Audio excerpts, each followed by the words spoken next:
my dreams. In a house, white picket fence, a beautiful family. Wherever you are, when I wake up, I'm gonna find you, love you. Yeah, they call me Dallas Baby. She was brown skin, 5'3", long hair with hella ass. Toasting on. Beautiful finish by Buddy Mcgirt.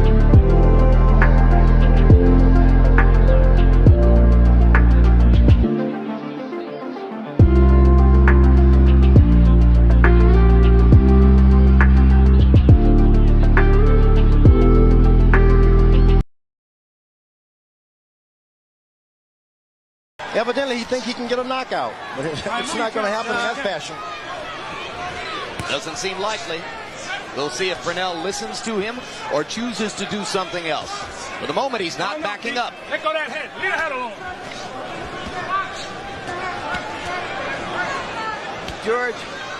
George Benton believes that you can't let Mcgirt set his own tempo. So he wants him more active than Mcgirt wants. That's his theory going into it, whether it works or not. You truly never stand your ground with a big guy with shoulders like that. You give him a little circle, left or right, make a circle. He's caught with a good right hand this time. A good right hand inside. And Whitaker grabs Mcgirt after the right hand, a tacit acknowledgement that he was momentarily stunned.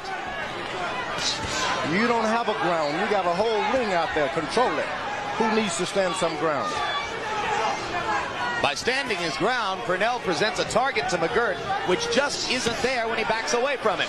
And he hasn't been moving his head well enough at this point to start standing his ground.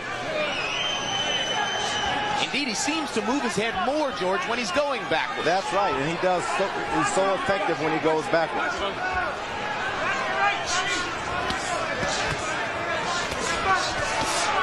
Left hand over the top again by Whitaker. He's landed two of them in the last 30 seconds or so.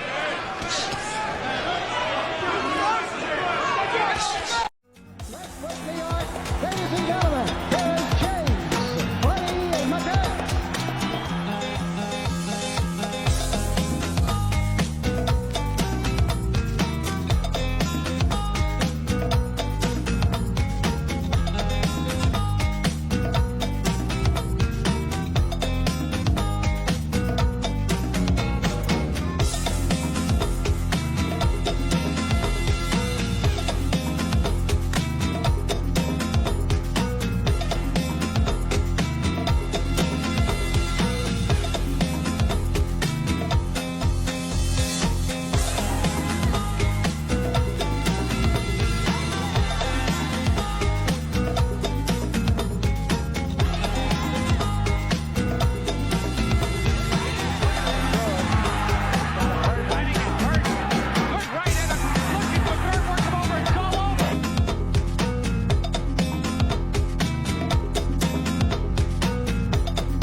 Can you hear me? I can't hear you.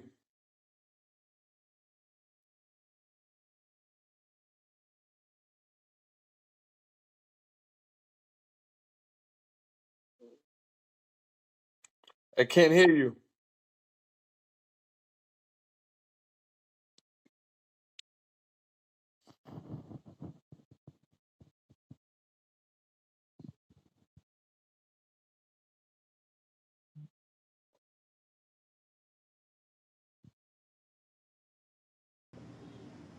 Okay. Okay, I Can got you you. hear me? Yeah, I got Okay. you. I'm gonna start that over because you didn't hear it. So I'm gonna start it on. Okay.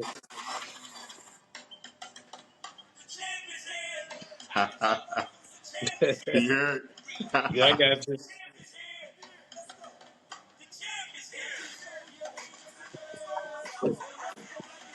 All right, all right.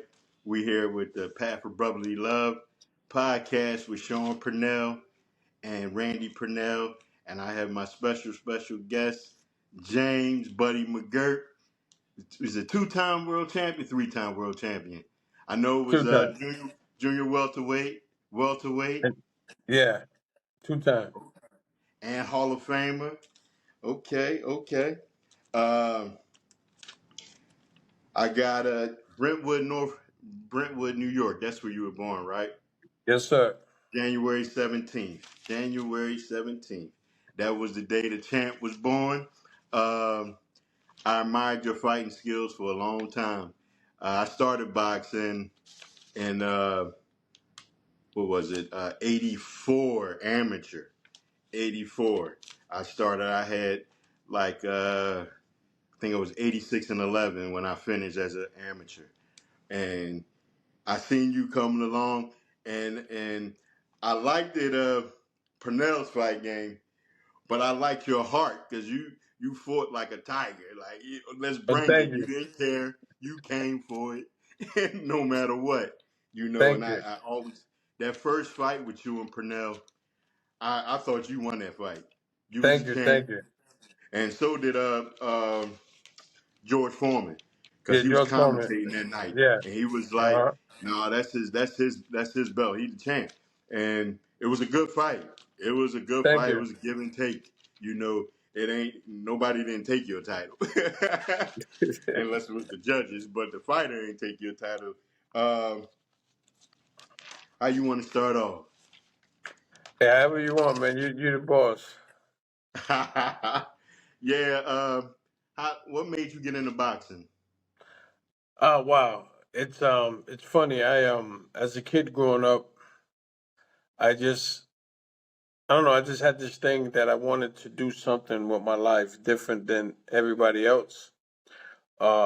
I come from a neighborhood in New York, in Long Island, where it was full of great athletes. We had so many athletes, but the streets got a lot of them, you know? Right. And I don't want to go that path.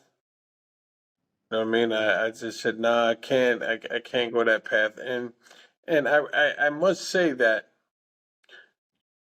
I give a lot of credit to the people in my neighborhood.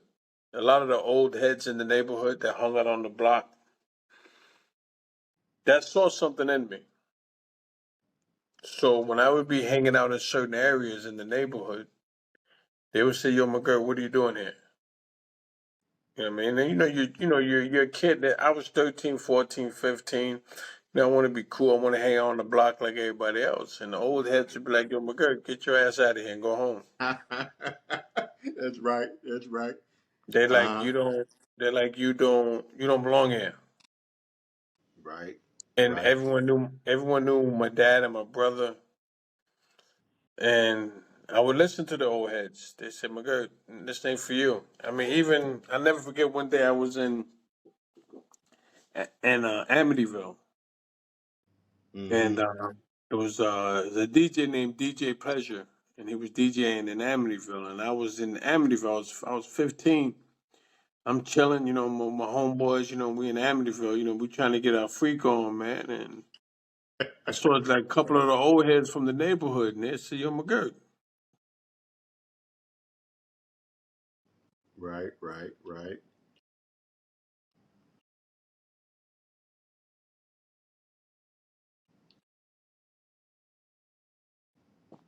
They said, "If you don't leave, we're gonna tell your brother or your father." Right. So I told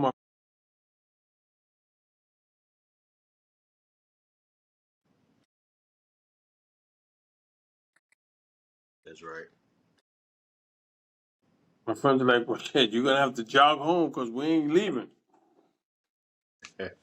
And I was like, "What?" They're like, my friends are like, "Yo, man, we ain't going. You the one gotta go." Right. That goes back.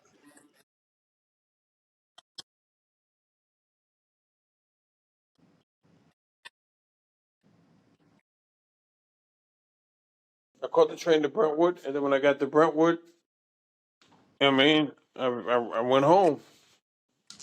Right, right. I And mean, that but there was something in me was just like, yo, I can't be here, man, because if my mom finds out, or my dad, or my brother, I'm in trouble. I mean, and right. then even in my own neighborhood, we have a store. It's still there to this day. It's called the La Placita, and everybody hung out the La Placita. The drug dealers, the pimps, the hoes, everybody. That was the place to be. And during the day, I'd be there with my friends. But when they got around 6, 7 o'clock, old heads be like, "Yo, Mcgirt, what you doing here?" I mean, and I was like, hanging out. They're like, no, no, no, no, no, no, no, no, no, no, no, no, no. You can't hang out here, Mcgirt. You Right, got you got to, you got to get up out of here. This ain't for you. And right, I, was like, okay. And I thank those people because, like I say, they saw something in me, man, and they were just like, yo, you don't belong here, kid. I mean, you belong anywhere but here. right, And right. I was like, okay, because they were like, yo, we're gonna tell. I was like, son of a bitch, man. So,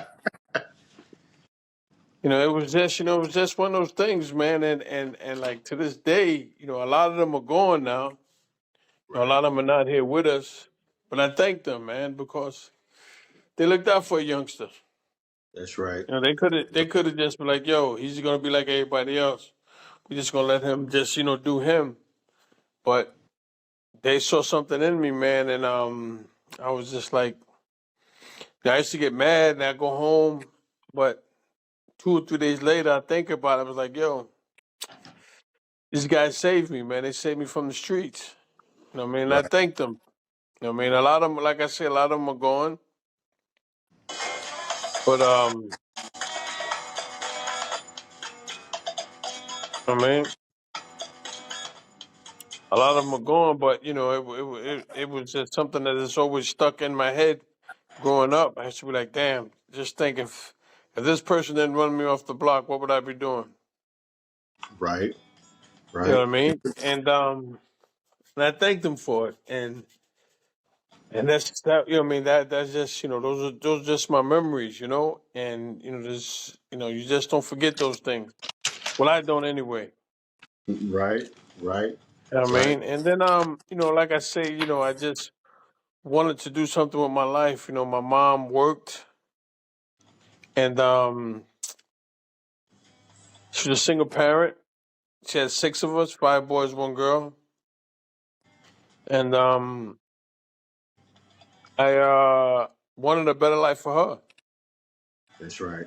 That's right. I mean, and because she was, she worked from 11 at night till 7 in the morning, 7:30, and then she would come home, and we had to be ready for school, and we had to walk to the bus stop, and she didn't take no mess. So, and then she would sleep while we were in school, and when we got out of school, she'd be up cooking dinner, and I was like, okay, and she was like, if you get in trouble in school, and if I got to come to the school, I'm gonna beat your ass. Point blank. Point blank. So when I got in trouble in school, I would say, "Look, don't call. Just give me a note."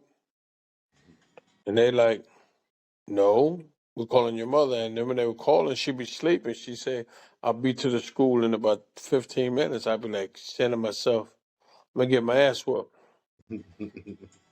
And Right. she didn't Right. play, man. She whooped our ass, man. And it was I thank her to this day. God bless her. She's not with us no more, but.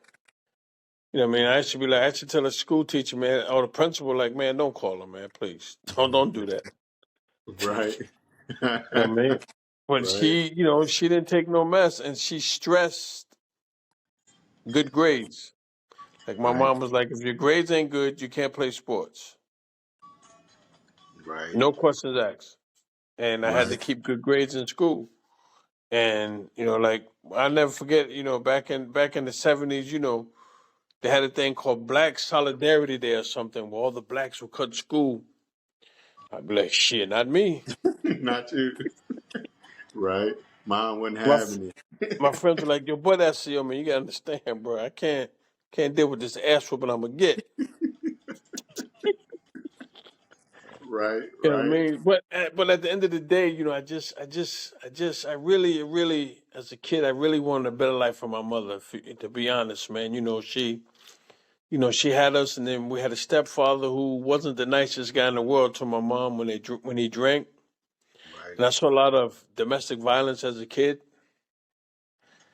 and so I just saw my mom go through a lot of shit, man, and I just said, yo, I got to make a better life for her, and that was Right. always my goal in life was, what I mean, was to do it for her. That's right. And some people used to be like, "What?"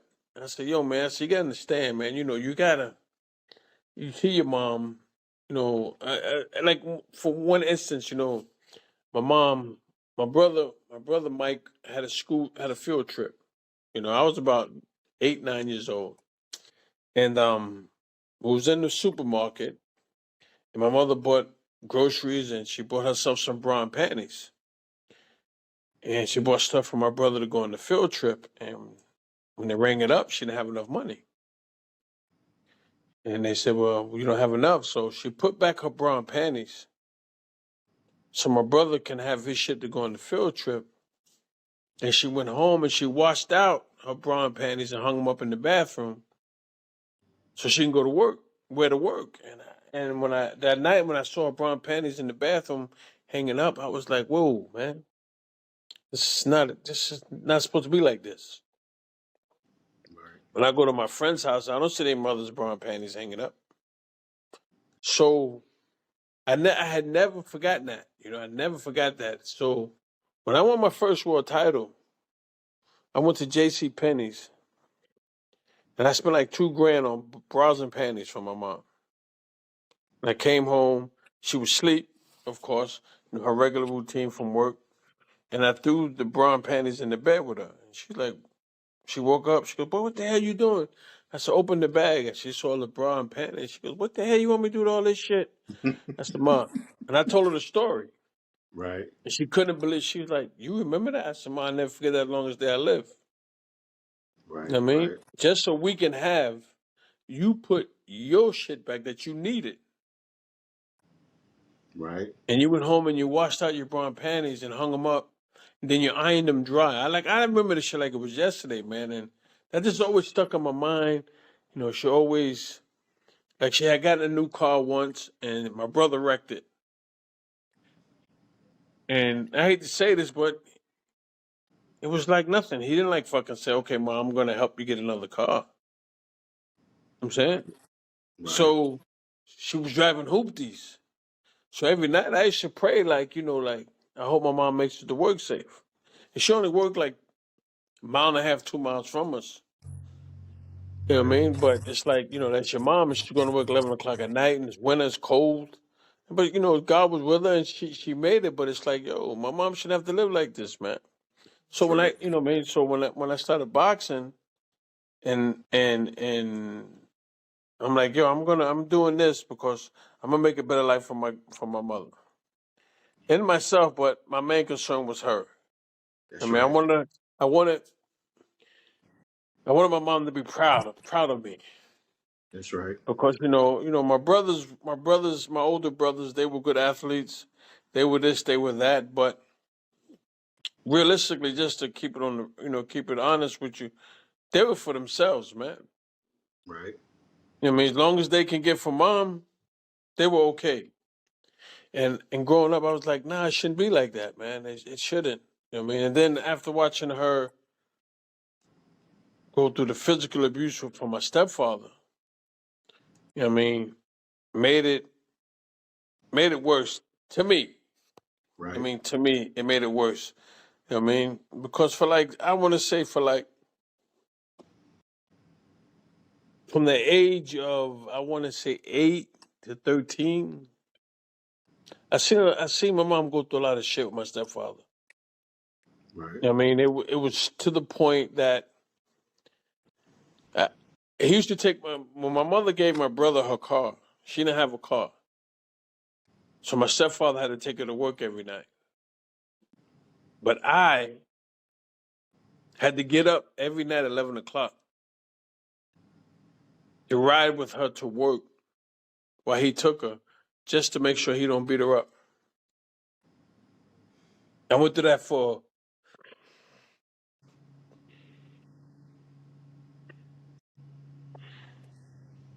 1 year, Right. and I just said to myself,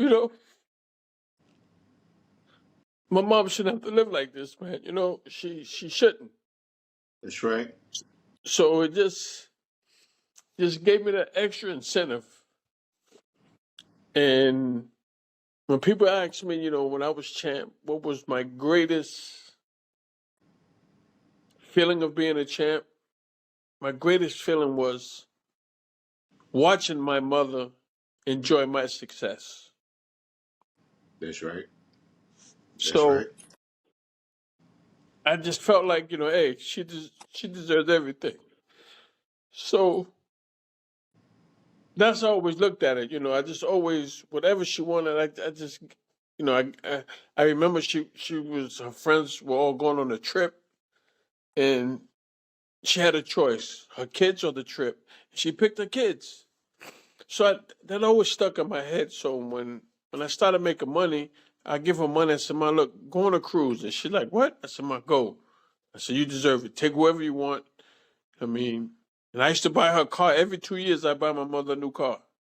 That's right. You know That's what I mean? right. So, my brothers and all, they be like, "Yo, man, you spending your money." I said, "You know what, man? I really don't give a shit That's right. because my mother's happy." You know what I mean? And my mom had this thing over me. It's funny, man. I tell people this story that I was the only world champion still living at home with his mother because I was afraid. I was afraid to tell my mother that I wanted to move Right. Right. because Right. because I felt like I'd be letting her down if I moved out. You know, and I never. My wife can tell you, I never ever wanted to make my mom upset because I seen her go through so much with my brothers and my stepdad, my dad. You know what I mean? And I'm like, I can't let her down. That's You know what I right. mean? She was my ace till the day she died. She was my ace. So, and everyone knew that. Everyone knew that about me. You know what I mean? But that was just my ambition. I mean, my goal, man. I'm like, yo, I want to be successful because I want to take care of my mother. I want my mom to have things that she couldn't have because of us. You know what I Right. mean? And when I would buy her a car, I would never just tell her I was buying her a car. I would come home and I would ask her, "Yo, mom, can I use your car?" She's like, "Yeah." And I says, "If you when you go to work, if I'm not back," I said, "Here's some keys to my car." She's like, "Okay," and I go to work. I mean, I take her car and she go to work, and she call me. She goes, "Hey, when you gonna bring back my goddamn car?" I said, "Your car." I said, "You drove your car last night to work." She goes, "That ain't my damn car." I said, "Yes, it is." And she's like, "What are you talking about?" I said, "Ma, that's your car. I bought it for you." "What the hell you gonna do with my car?" I said, "Don't worry about your car, Ma." I mean, but this is just things that I've always, what I mean, I just felt like it gave me pleasure. That's right. So when I was fighting and I be in, what I mean, and I be in that ring, I be just thinking of her, man, and it just gave me that extra fire, you know. And Right. I thank God, he blessed me to be able to do that for her. So Right. I mean, and the crazy thing is when she passed, my mom had Alzheimer's, it's dementia, but she never forgot who I was. That's a blessing. Like That's a my blessing. brothers, she would look at my brothers. She wouldn't know my brothers, but she see me and she like, "Boy, you got fat. You can't fight no goddamn more."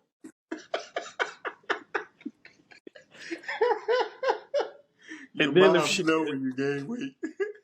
And then if you like, if she was my sister, because my sister used to be her caretaker, and my sister said that mama be in the store, even with dementia, and she would grab people and be like, my son is Buddy Mcgirt.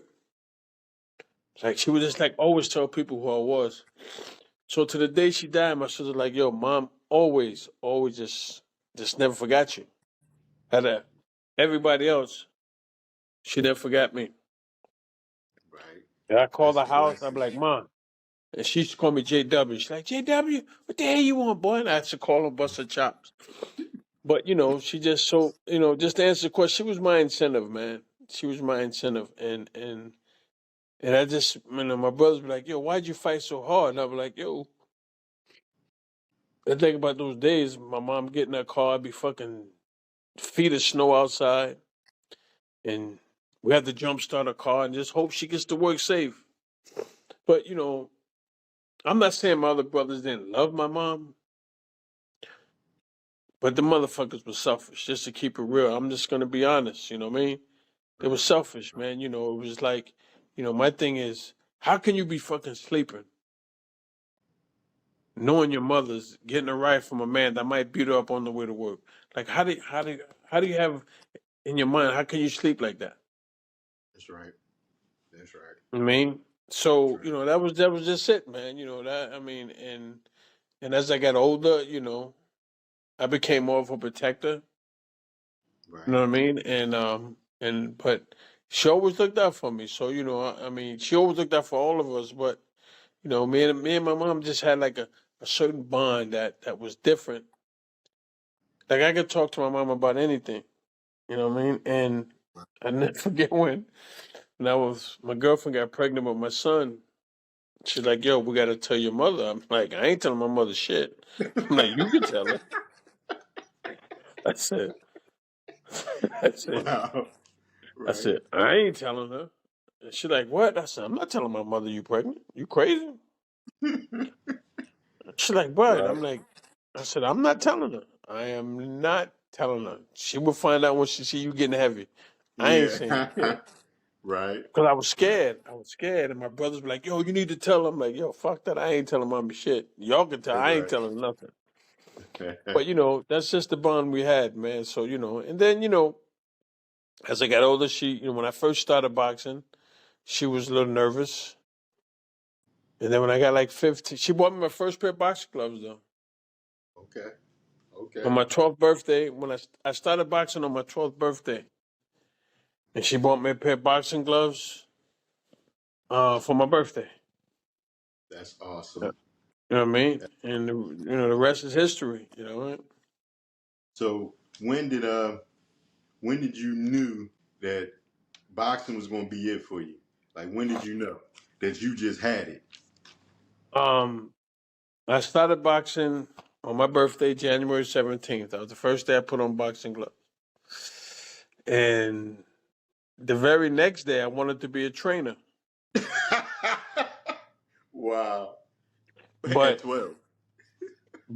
I loved boxing, man. I was a fanatic.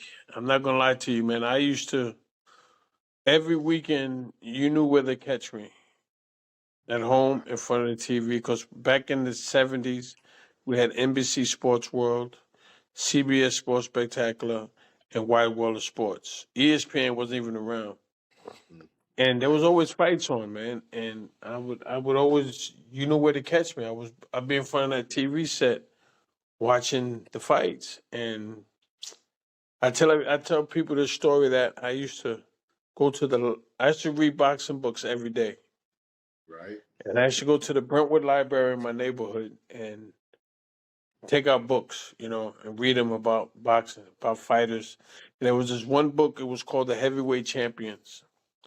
And I should take the book out every 2 weeks and just read it over and over and just try to emulate the fighters, emulate what I read, and they say how the fighter would do road work.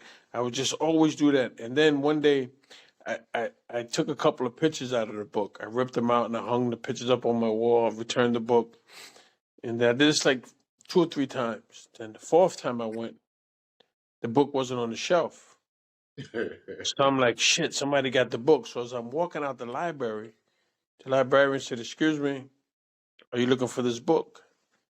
I said, "Yeah." She goes, "Come in, young man." So I go to the librarian and she goes, "Here." I said, "Oh, thank you." I said, "Let me fill out the thing." She goes, "No, no, no, no, no." She goes, "Listen to me." She goes, "You ripped out over 12 pages."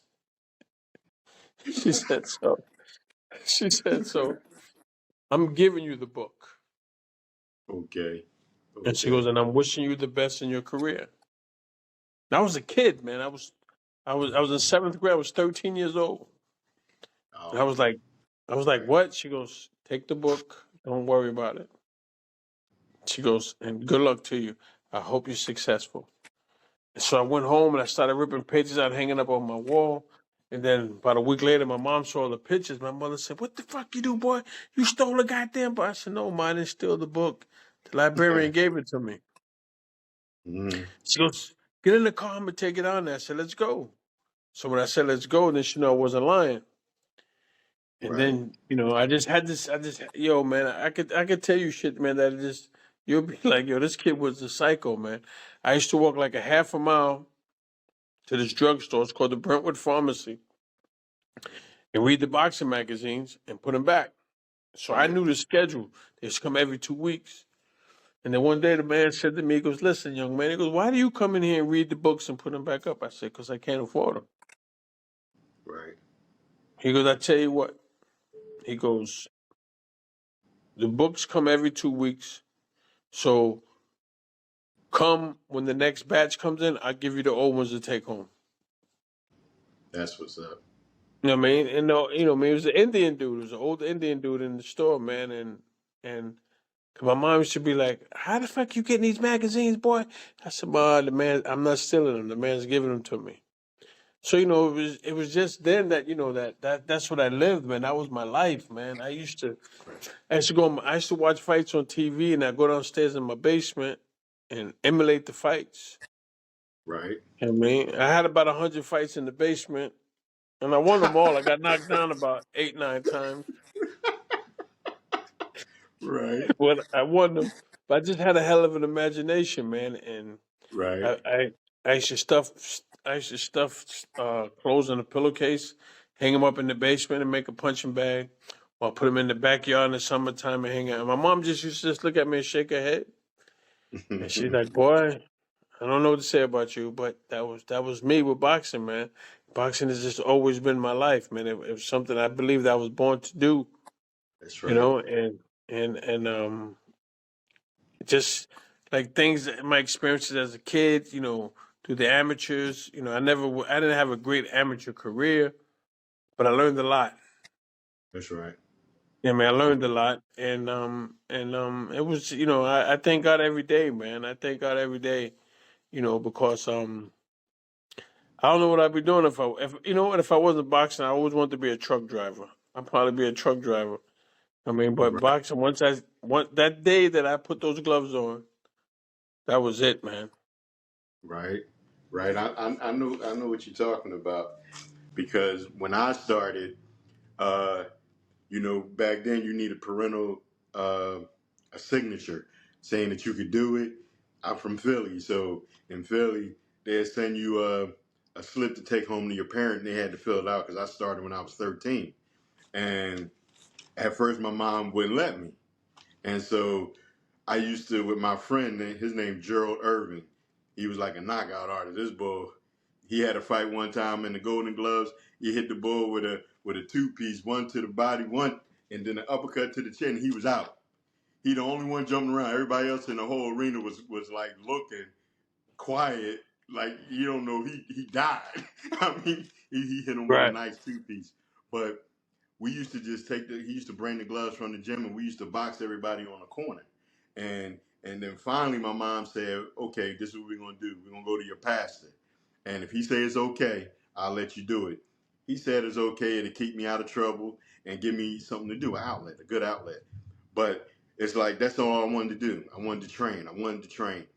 In high school, all I did was come straight home, go to the boxing gym. Come straight home, go to the boxing gym. That's Yeah. it. So I see where your passion was. Your passion was to be a champion, And the thing is, your mom had all the heart.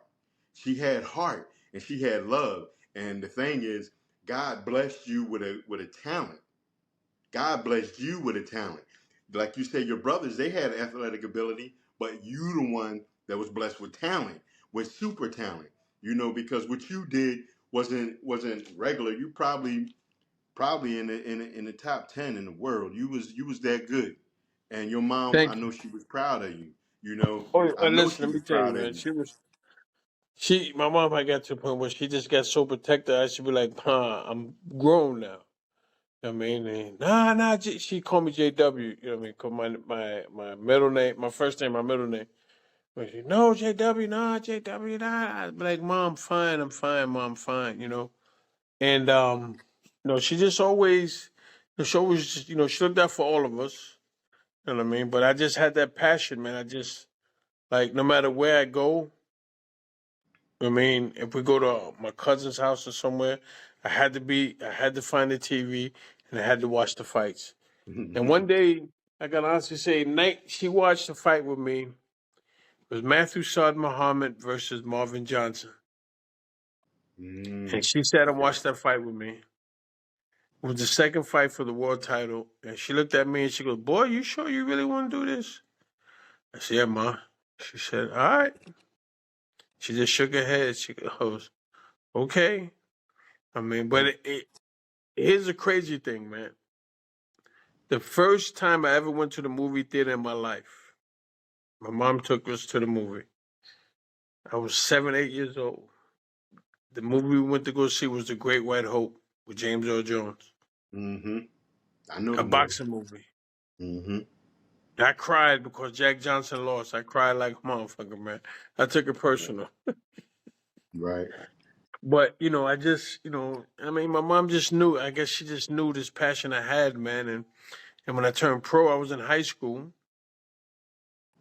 And I used to travel, man. I used to travel 3 hours to the gym to train. Okay. I would Okay. get out of school. My school teacher, my seventh period teacher, my eighth period teacher, his name's Scott Emmerdorf. I'll never forget.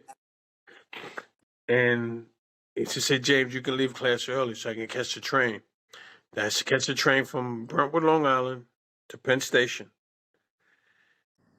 I get to Penn Station. I had to take the PATH train from Penn Station to Jersey City. It should take me 3 hours to get to the gym. I would get there, train, and 3 hours back home.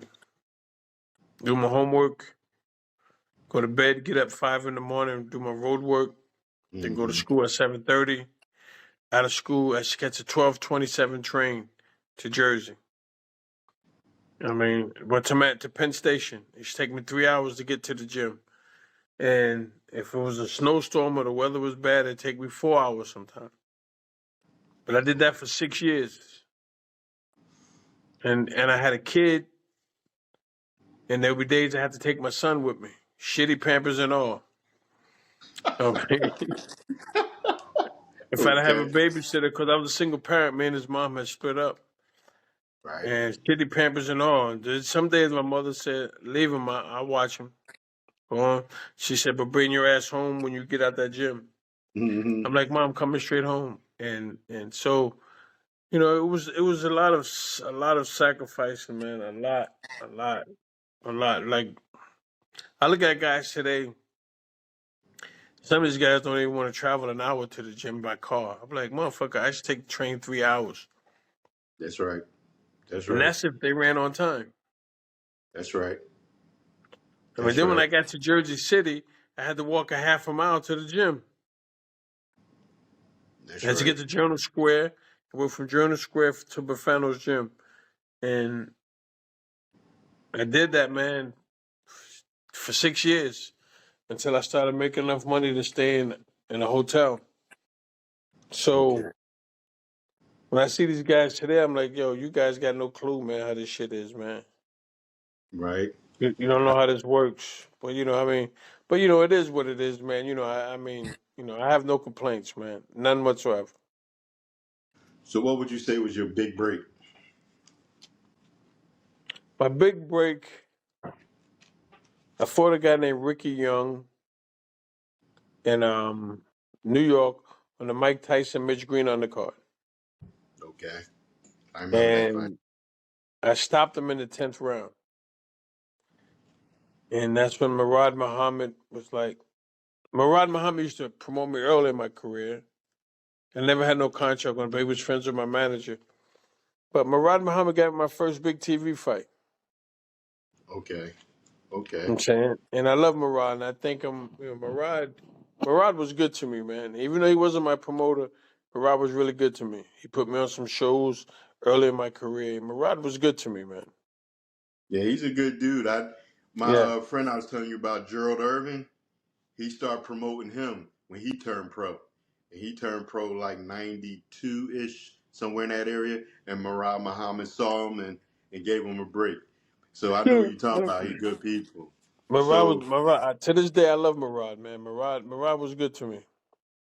right, right. So out of all your fights, what would you say was your most memorable fight? And what would you say was your most toughest fight? Everyone remembers me from the Simon Brown fight. Okay. My toughest fight was when I won my first world title in the rematch with Frankie Warren. Okay.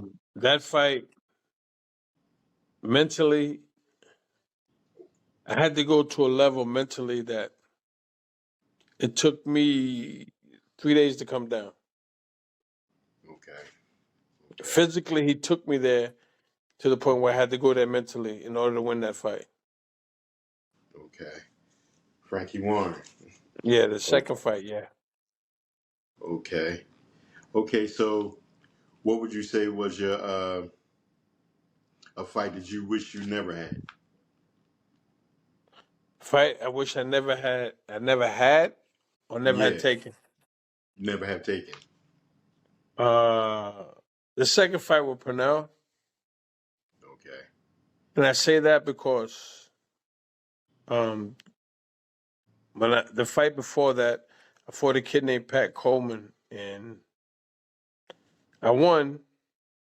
And then they told me I had the rematch with Pernell. But that very day was when the desire to fight left me. Mm.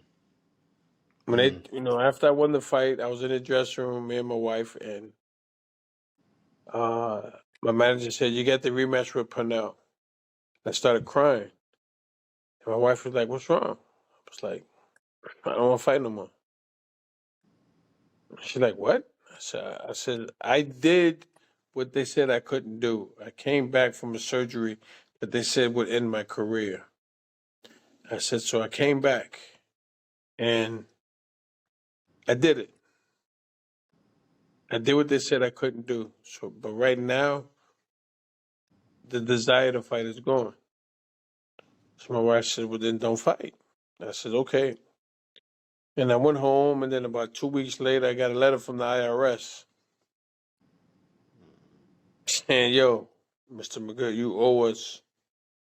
So I'm like, fuck, I got to fight now. Right. But if I never got that letter, I never would have fought him in the rematch. Wow. Wow. Well, The you can desire, see the the desire difference. was gone. The desire was gone. But I went through training camp. I just went through the motions. The desire was gone because it was a tough year coming back. When I fought him, they said, the doctor says to me, you'll never fight again. If you do, you'll be off for a year. So now I had my surgery in March of 93. I fought in October of 93. Then I fought January 94. Then I fought April 94. Then I fought April, May, June, July, August of 94. And then October. I fought 6 times in 1 year. Okay. Okay. So, That was a heavy schedule just coming back. yeah. But the desire was gone. Desire was gone. After that Pat Coleman fight, it was like, I don't want to do this anymore. I was just going through the motions. And my wife just told me, just quit. I was like, I got to pay these people their money. Yeah. I Yeah. mean, she was like, we'll figure it out. I'm like, nah, baby, nah, nah, nah. I mean, but you know, it was tough. I mean, it was tough, but you know, I mean, you know, you live and learn. So, but that's the fight that I wish that I never. I wish I just would have just listened to myself and quit after that Pat Coleman fight. Right, I said, fuck the right, rematch. right, right. So, what would you say to fighters just starting out? Like, what would you say to them? What's your like? Because I know you're a trainer now. Um, what's like your core value, your thing that you look at fighters and you like? Well, if I'm working with you, this. You know, today a fighter will fight in January. Then the motherfucker probably won't fight no more till like April or May. Right, right. Back then, man, shit. You fought on Friday. You fought 10 rounds on Friday. Tuesday, your ass was back in the gym. That's right. That's right. But it's not like that now, man. And you know, it's just I don't know, man. I don't get it. I don't get it. I know there's a lot of money in the game today. And I'm not against anybody making money. But shit, if this is what your craft is, you should be on it. That's right. I mean, I took a fight once against the number 2 contender in the world on a week's notice. You know what I mean? I just went to camp in August to get ready for a fight in September. So my manager called me and goes, "Hey kid," he goes, "There's a break in the card next week." I said, "What card?" He goes, "What at the Garden?" I said, "Oh shit." He goes, "They need someone to fight this kid named Gary Jacobs. He's undefeated." I said, "Yeah, I read about him in the paper today." He goes, "What do you think?" I said, "Well, what they paying?" He said 50,000. This was on a Saturday night. He said they paying 50,000. I said, "I see you tomorrow at the gym at 11 o'clock." Right, right, And he's like, "What?" I said, "Man, listen." I said, "We got a chance to make 50,000 in 1 week." right. I said, "He can't beat me." My manager says, "How you know?" I said, "He's never fought out of his country. We Hmm. fight in New York at the Garden, my home." That's right. I said, "We take the fight. We're spar from Sunday to Friday. And if we're not feeling right, we get a doctor's note and say we can't fight. But we can't turn down 50,000 in a week, man." That's right. I took it and I beat him. Good money. Mhm. Right, right. So I was like, Good "Yo, money. I'm not turning no 50 grand in a week. Hell no." Mm-mm. Right. That's right. What you like doing the best, training or your fighting? Like, what you want to be remembered for, your boxing or your training? That's a tough question. I can't answer that one. It's a tough question because when I'm training guys, right? Right. Like people ask me, what do I miss most about boxing? I miss going to training camp Hmm. because when I was in training camp, I was away from everything and had a peace of mind. That's right. And I get up in the morning. I had a schedule. I get up 5:45. Hmm. By 6:15, we're on the road. Come back from running, exercise, take a shower. 8 o'clock, breakfast. After breakfast, rest a couple hours. 11, 12 in the gym. That was my routine every day. No questions asked. Right. And if I had to run that morning, and if it was raining outside, we just got wet. That's I right. didn't I didn't I didn't believe in running on treadmills, none of that shit. We're gonna run Right. outdoors. I'll That's never right. forget one day I never forget we was in a hotel and I heard everybody in the room next door saying, "He ain't getting up, man. It's raining out there." One of my friends was like, "That motherfucker's getting up, dog." Right. He Right. said, "We running today, man. Buddy don't play that shit, man." I was like, "Yo, we got to go." So I just always had that regiment, man, that while he's sleeping, I want to be running my That's right. opponent. That's right. That's right. I know that feeling. Like for the I had a chance to go for the '92 Olympics in Barcelona. And it's like when I was in the U.S. Championships in '91, I lost to the number one guy in the country at the time. It was Chris Bird's brother, Patrick Bird. I know you heard Chris Bird. He was heavyweight Oh yeah, champion. Well, oh his yeah. I know brother, Patrick. I they know had Patrick. both. He was number one at that time. Um, and at that time, they wanted both brothers to go to the Olympics for '92. And when me and him fought, I thought I won, you know. And later on, he won after he lost to he lost to somebody. He told me he thought I would have beat the guy. So in my mind, I know he know I beat him. You know, I just got a raw deal. But uh, after that, coming on '92, I trained. I had two trainers that worked with me. They had like two different philosophies. I have a one trainer, everything hard, everything hard. The other one, he was like slick, finesse, and let that last one be hard, like one, boom, one, boom. Yeah, And so what we did was my one trainer, I went to the gym, trained 2.5, 3 hours. Then after that, that same day, I went with the other trainer, trained 2.5 hours again, like nothing ever happened. And we kept that on. And I always tell a fighter, your best training is going to come what you do on your own. Okay, everything in the gym is all good, but what you do on your own is what's going to show in that fight, because that's heart and that's true. dedication. And so I know that feeling. How you just wanted to train. You wanted to make it. You wanted to make sure you did everything that your opponent wasn't going to do. Hey, and, you know the best amateur fight I've ever seen was out of Philadelphia. and yeah, Philly, man. The thing You know about what his name? Philly, You know what his name is? who? Anthony Fletcher. Oh, the animal. No, Yeah. no, no. Frank's the animal. Oh, Frank. Yeah, yeah. Anthony, the light skinned thin one. That's right. He's Right. in. Light skinned Is he dude. still? Is he still on death row? I don't know, but I know me and him talked a few times. Um, Anthony. Let me tell you something. I met Anthony Two Gun Fletcher at an amateur boxing tournament, and he had his boom box. Listen, I never forget the song he was playing, man. He's playing the song "They'll Never Be" by Switch.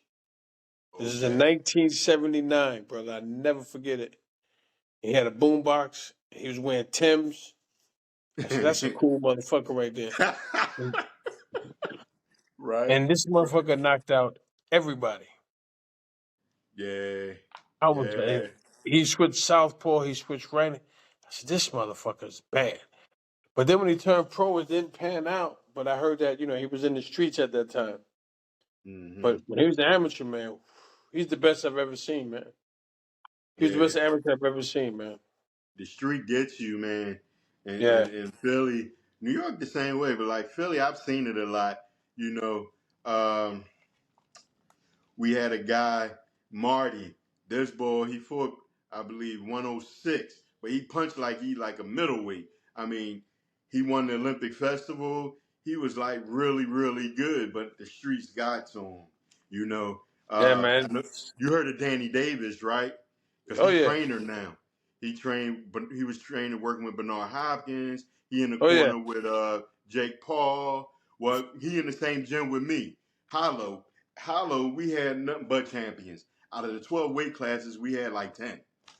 Right. We had regional champions, national champions, you know, and our gym was where it was in Philly from like late 80s, early 90s. We was winning everything. But Marty, he let the streets get to him.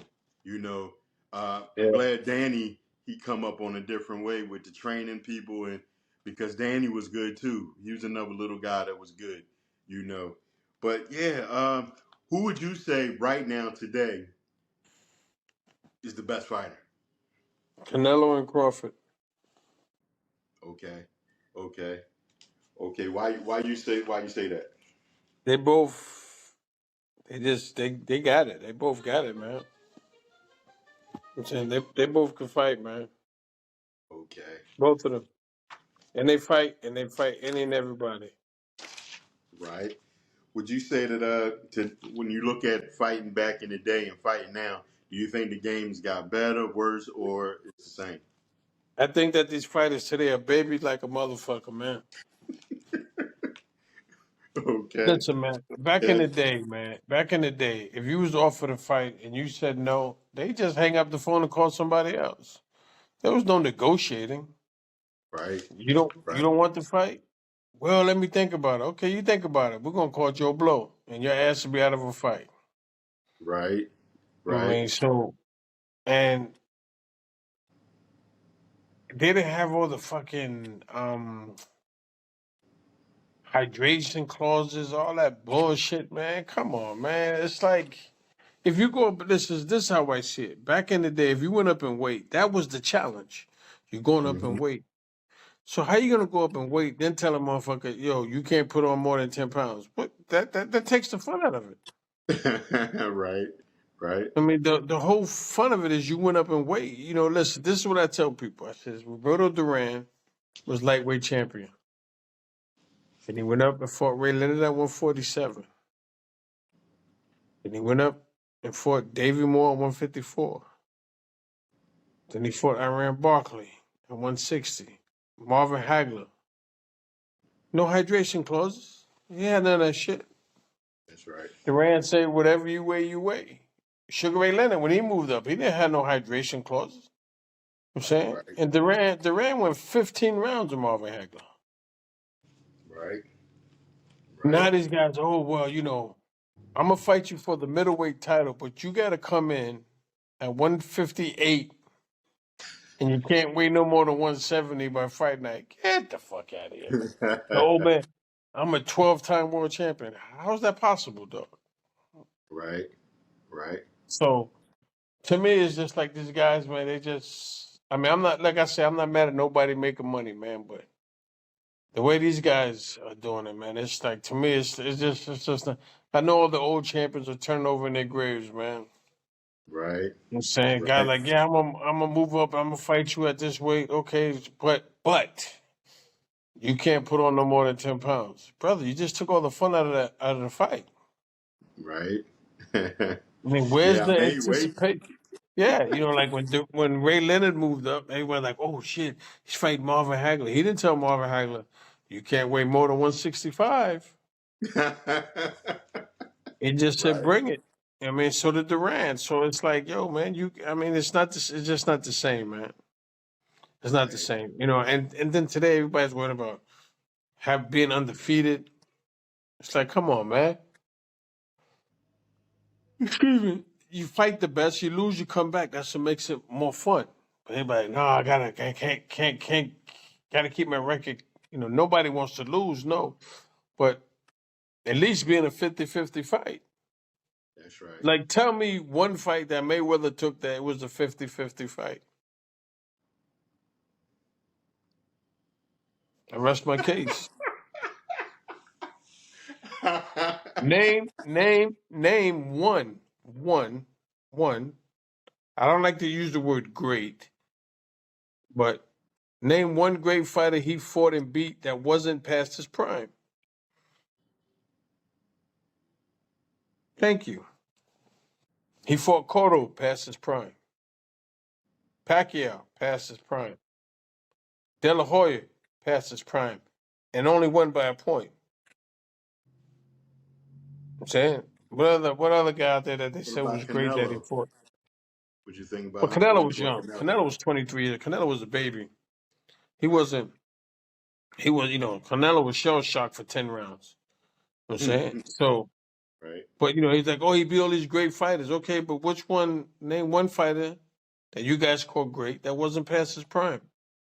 They all were past their prime. Right. When Pacquiao was knocking everybody out, Floyd didn't fight. He had every opportunity, but he wouldn't fight him. You know what I mean? So when people say, oh, you know, Floyd did this, Floyd did that's okay. Well, listen, what about when Ray Robinson had a 90-fight win streak? That don't count. That's right. At one point, Ray Robinson's record was 129-1. Who's gonna top that? That's right.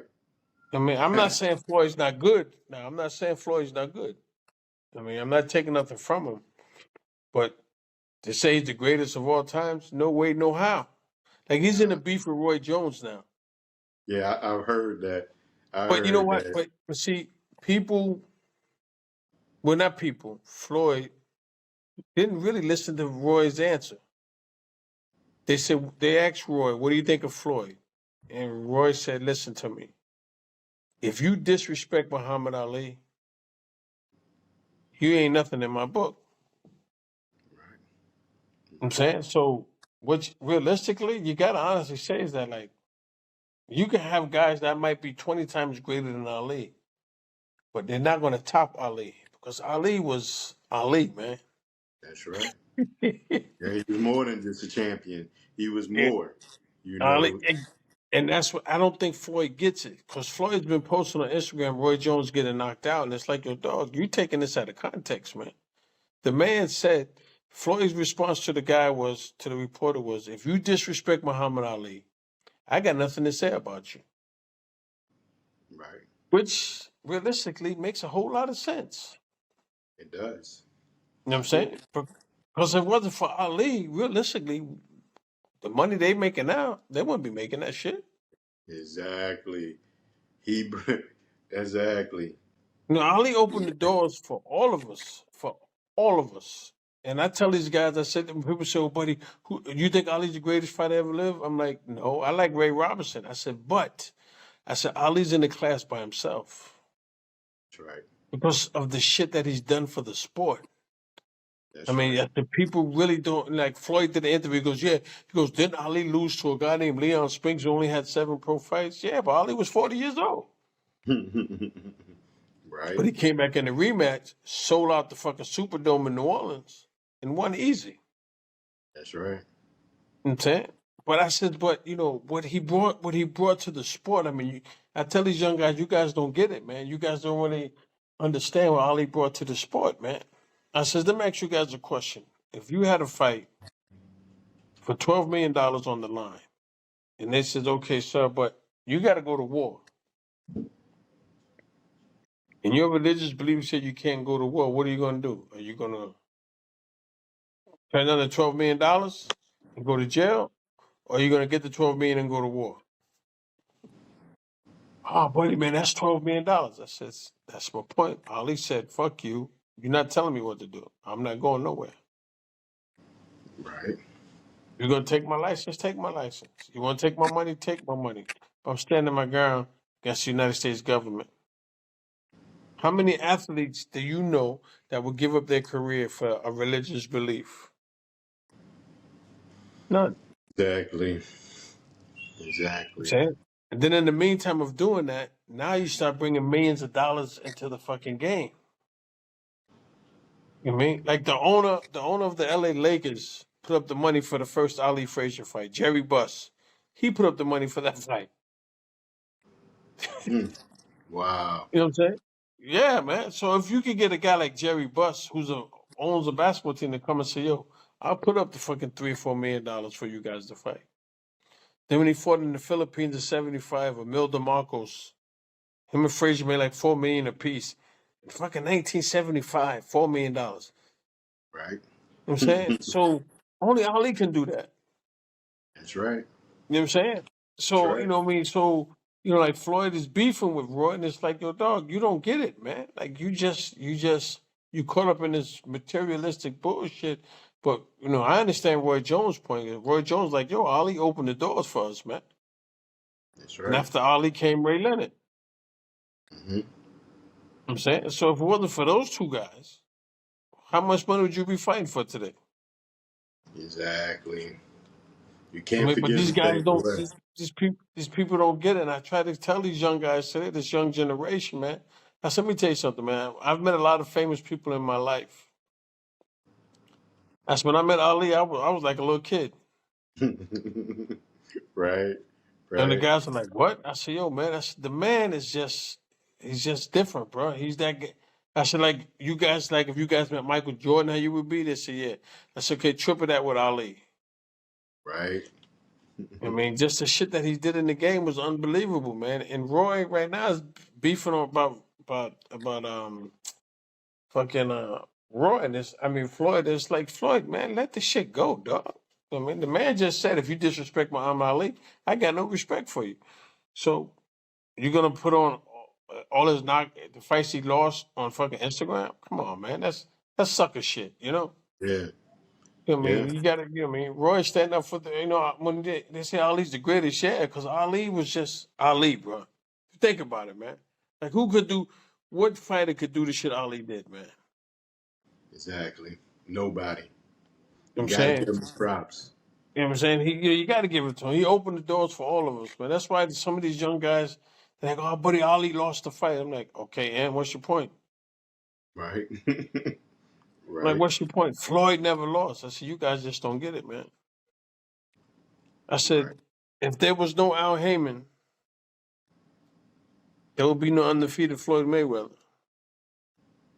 Wouldn't be no Money Mayweather if it wasn't for Al Heyman. I said, you young guys just don't understand that. I says, but understand this. The money for us fighters, especially us black fighters, would not be there if it wasn't for Muhammad Ali. That's right. I mean, these young guys, buddy, man, you old school. I said, niggas, just do your history, bro. I'm saying, just think how the money changed for the black man, the black fighters, when Ali got into the game. I'm saying, yeah, there was black fighters, but was they making that kind of money? No, man. But when Ali came into the game talking shit and putting asses in the seats and fucking just, you know what I'm saying, you know what I mean? Come on, man. I mean, his first fight with Joe Frazier, fucking Frank Sinatra was the photographer. Wow. Yeah. Right. You know what I'm saying? So I try to tell these young guys, you guys just don't understand, man. You know, you had Jack Johnson open the doors for us. Joe Louis came along. They told Joe Louis, listen, you can't be like him. You can't be like him because if you like him, you can't fuck with the white women. But then it was the war, and with Hitler and all that, and boom, Joe Louis beat Max Schmeling. So that opened some gates, but it wasn't. They would just crack the gates. Ali tore the fucking gates down, bro. I'm sorry. Yeah. Yeah. That's He right. tore it down, man. Ali was the man, man. And it's like, to me, the greatest fighter was Sugar Ray Robinson, pound for pound. Right. But when you say like the Great. greatest, you got to go with Ali, man. He's That's done right. so much for the sport, man. And I don't know, man. I don't get it, man. I don't get it. That's why some of these young kids I don't even try talking to, man, because their head is up their ass, man. You know what I mean? Their head is up their ass. Yeah. I tell these guys, man, let me tell you something, man. There's some fighters, old school fighters out of Philly, New York, never got title fights. That if they were fighting today, shh. The Yeah. motherfuckers, I mean, Yeah. come on, man. I mean, if Georgie Benton was fighting today, come Mm, on, man. that was the man. Yeah. Listen, I love, God bless George. I love George. Me and George been great friends since 1982. And George always wanted to train me. But he couldn't because he had a contract with Lou Duva. But every time Georgie Benton saw my mother, he goes, if I train your son, he'd be undefeated. Now listen to this. Now I'm going to leave you with this. There's only two trainers in boxing that beat me. That was Georgie Benton and Adrian Davis out of Washington, D.C.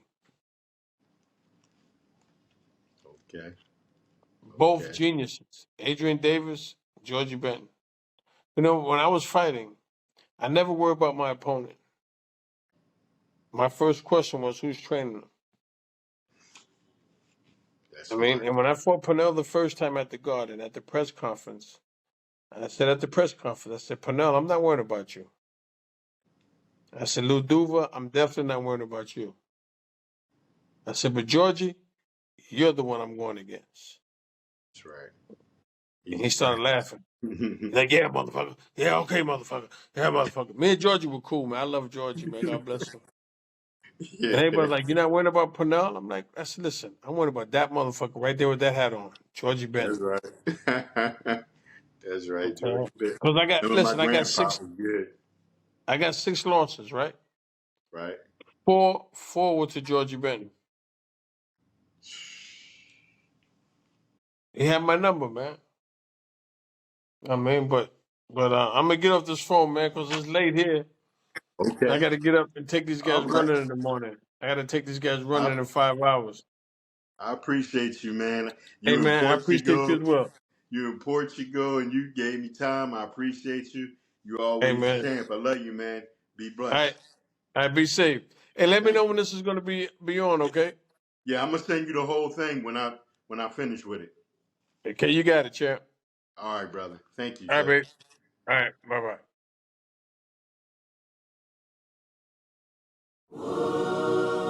Bloodline streamed as hard as it seems. Royalty. Royalty was your reality. A normality that blasphemes today. For at any moment, a stray may ricochet and kill your kin. No longer are you the preeminent wonder of the world, for kings have been fooled, schooled, and now ruled. We all live different lives, we all got different goals. Life is all about choices, gotta pick and roll. Can't go forever tricking hoes off of flipping those. Follow me, get superstitious like you split the pole. First you was hot on the trail, now it's getting cold.